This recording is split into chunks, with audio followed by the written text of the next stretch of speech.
আরে কি সুন্দর দেখতে মেয়েটা, শালা মেয়েদের ইপটেজিং করস, হাট হুশ, পারলে ধর আমাকে, ধর ধর শালা, তোদের মতো মানুষদের আমি বেঁচে থাকা মুশকিল করে দিব। আরে তোর মায়েরে বাপ, তোর মধ্যে যদি দম থাকে আমার সামনে আয়, তোর মায়েরে বাপ করে দিব। কুত্তা, তোর এত বড় সাহস আমাকে গালি দেস? আমাকে থাপ্পড় মারছে, এর মানে হচ্ছে সে আমাকে ভালোবাসে। 1 মিনিট দাঁড়াও, এই নাও সিঁদুর পরিয়ে দিলাম। ওরে কি মজা, কি মজা, আজ থেকে তুমি আমার বউ, আমি তোমার স্বামী। শালা আমাকে গালি দিছস, দেখাচ্ছি মজা।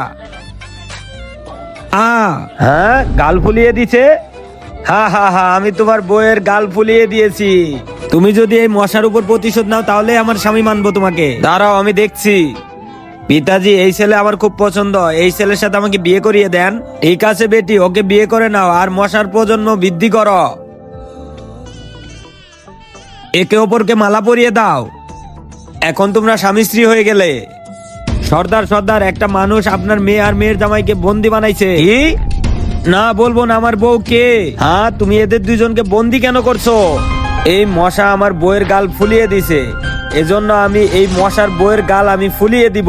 সর্দার, এর বউ তো আপনার বেটি। এক মানুষ যদি মশার গালে চুমা দেয় তাহলে মশা জাতির কলঙ্ক হয়ে যাবে। হ্যাঁ, তুমি ঠিক বলেছো, আইডিয়া। এটা খেয়ে নাও, এটা খেয়ে মশা থেকে মানুষ হয়ে যাবে তুমি।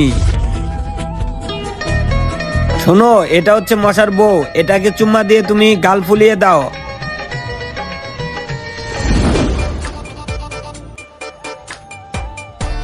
হ্যাঁ, তুমি একে চুম্মা দিয়ে গাল কেন ফুলাও নাই? এর গাল না, পেট ফুলে যাবে, তাও 9 মাস পরে।